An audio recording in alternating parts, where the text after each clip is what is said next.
നമ്മളിന്ന് നിൽക്കുന്നത് കൊട്ടാരക്കരയിലാണ്. അപ്പോൾ ഒരു വ്യാജ വാർത്ത തുടർന്നാണ് നമ്മളിപ്പോൾ ഇവിടെ വന്നിരിക്കുന്നത്.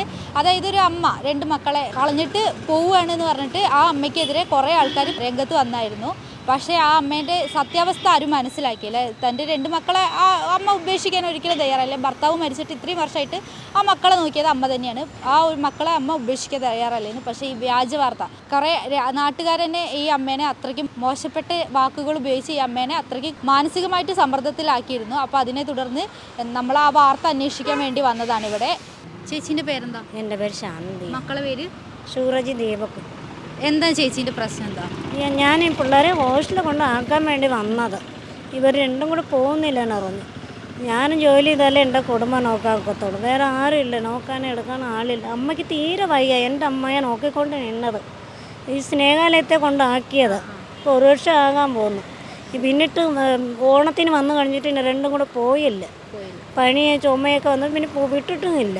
പിന്നെ ഇപ്പം ഞാൻ വീണ്ടും സാരടുത്ത് വിളിച്ച് ചോദിച്ചിട്ട് കൊണ്ടാക്കാൻ വിചാരിച്ചുകൊണ്ടിരുന്നപ്പോഴാണ് മിഞ്ഞാന്ന് പത്തനംതിട്ട വന്നു. അപ്പോൾ വന്നു കഴിഞ്ഞിട്ട് ഇവരെ കൊണ്ടാക്കാൻ വേണ്ടി ഞാൻ വന്നത്. ഇവർ വന്നപ്പം വണ്ടിക്കകത്ത് കയറത്തില്ലാണ് 2 കൂടെ.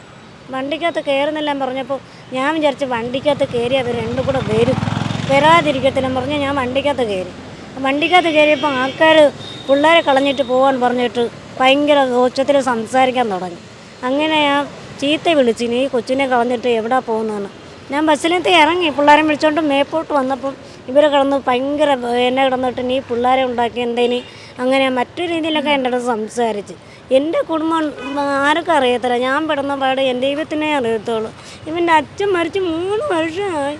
ആരുമില്ല നോക്കാനും എടുക്കാനായിട്ട്. ഞാൻ ഒരു വീട്ടിലാണ് ജോലി ചെയ്യുന്നത്. ആദ്യം ഒരു കടയിൽ നിന്ന്. ഇങ്ങനെയൊക്കെ പിള്ളേരെ ഞാൻ വളർത്തുന്നത്. ആരും ഇല്ലാത്തവളെ ഞാൻ. എന്നെ ഇങ്ങനെ നാണം കടത്താനുണ്ട്. ഇവർ വിരത്തില പറഞ്ഞതേ ഉള്ളൂ, വേറെ ഒന്നും പറഞ്ഞിട്ടില്ല. ഇതുങ്ങളെ ഞാൻ ഒരിക്കലും കളയത്തില്ല. അവൻ്റെ അച്ഛൻ ചത്ത് 3 വർഷമായി. അങ്ങനെ ഉണ്ടെങ്കിൽ ഞാൻ എന്നെ കളഞ്ഞേനെ. അങ്ങനെ ഒരിക്കലും കളയത്തില്ല എൻ്റെ പിള്ളേരെ. അപ്പോൾ മക്കളൊന്നും പറഞ്ഞില്ല അമ്മേനെങ്ങനെ പറയുന്നപ്പോൾ? അവൻ പറഞ്ഞു, ഇവൻ പറയും എൻ്റെ അമ്മ കളയുന്നില്ലാണ്. ഇവർ 2 കൂടെ ഭയങ്കര കരച്ചിൽ കൊണ്ടിട്ടാ ഇങ്ങനെയൊക്കെ. അതുകൊണ്ട് ഒന്നും സംസാരിക്കാതായിപ്പോൾ ആൾക്കാർ പല രീതിയിൽ എണ്ണ സംസാരിക്കുന്നത്. എന്നാലും ഇത്ര നാണം കെടുത്തിയല്ലേ എണ്ണയിട്ട്. സത്യമായിട്ട് ഞാൻ എത്രയോ പ്രാവശ്യം ചാവാൻ തുടങ്ങിയിട്ടുണ്ട്. ഞാൻ എൻ്റെ മക്കളെ വിചാരിച്ചിട്ടാണ് ഞാൻ ചത്തിട്ടില്ല. നമ്മൾ ചത്തുപോയാൽ അപ്പോൾ പിള്ളേരെ നോക്കാൻ ആളില്ല, കുടുംബത്തിന് ആരുമില്ല. ഞാൻ ഒരു അനാഥയെ പോലെയാണ് താമസിക്കുന്നത്. എല്ലാവരും ഉണ്ടെന്ന് പറഞ്ഞാലും എനിക്കെന്ന് പറഞ്ഞാൽ ആരുമില്ല. ചേട്ടനാരാണ് ഈ വിവരം അറിയിച്ചത്? ചേച്ചീനെ? ഇത് എൻ്റെ സ്വന്തം ചേച്ചിക്ക്. അങ്ങനെ ഒരു കാര്യം അറിഞ്ഞതുകൊണ്ടോ ഞാൻ പെട്ടെന്ന് ഓടിയാണ്. ഞാൻ ജോലി ചെയ്യുന്ന സൈറ്റിൽ നിന്ന് ഇറങ്ങി വന്നത്. അവർ കൊച്ചുങ്ങളും അങ്ങനെ കൊണ്ട് കളഞ്ഞിട്ട് പോകാനല്ലേ പോയത്. കൊച്ചുങ്ങളെ നോക്കാൻ പറ്റാതെ കൊണ്ട് ഒരു ഹോസ്റ്റലിൽ ഇട്ട് പഠിപ്പിച്ചിട്ട് അവർക്ക് ജോലിക്ക് പോകാൻ പറ്റും. ആ ഒരു കാര്യം കൊണ്ട് അവർ പോയത്. അല്ലാതെ കൊച്ചിനെ ഒരിക്കലും ആരും കളഞ്ഞിട്ട് പോകത്തില്ല. അല്ല ചേട്ടാ, ഇപ്പോൾ പണിസ്ഥലത്ത് നിന്ന് വരുന്നതാ? ഞാൻ ജോലി സൈറ്റിൽ നിന്ന് ഇറങ്ങിക്കൊണ്ടിരിക്കുന്നത്. ചേച്ചി എന്താ ഇവിടെ പരാതി കൊടുക്കാൻ ആ കാര്യം മുന്നിട്ടിറങ്ങിയത്? ആരെ കൊടുത്തെന്ന് അറിയത്തില്ല. ഇല്ല, ഞാനിങ്ങനെ പോകണം വന്നപ്പോഴാണ് ഞാൻ ഇറങ്ങി വന്നത്. ഒരാൾ കുടിച്ചിട്ടുണ്ട് അതിനകത്ത്. അയാളെ കിടന്ന് ചീത്ത വിളിക്കാൻ തുടങ്ങിയത് തന്നെ. ചേട്ടനൊന്ന് കാര്യം ഒന്ന് വിശദീകരിച്ച് പറയുമോ? ഇവർ കൊച്ചുങ്ങളെ കൊണ്ട് ഹോസ്റ്റലിൽ ഇട്ട് പഠിപ്പിക്കാനാണ് കൊണ്ടുപോയത്. അല്ലാതെ ഈ കൊച്ചുങ്ങളെ കൊണ്ട് ആരും അവർ കളഞ്ഞിട്ട് പോകാനല്ല പോയത്. എന്ന് പറഞ്ഞാൽ ഈ കൊച്ചുങ്ങളെ അവർക്ക് നോക്കാൻ പറ്റത്തില്ല. ജോലിക്ക് പോകണം, ഭർത്താവില്ല. ഭർത്താവ് ഉണ്ടെങ്കിലേ കൊച്ചുങ്ങളെ നോക്കാൻ പറ്റത്തുള്ളൂ. ഭർത്താവില്ല, അതുകൊണ്ട് അവർ വീട്ടിൽ ജോലിക്ക് പോകുന്നതാണ്.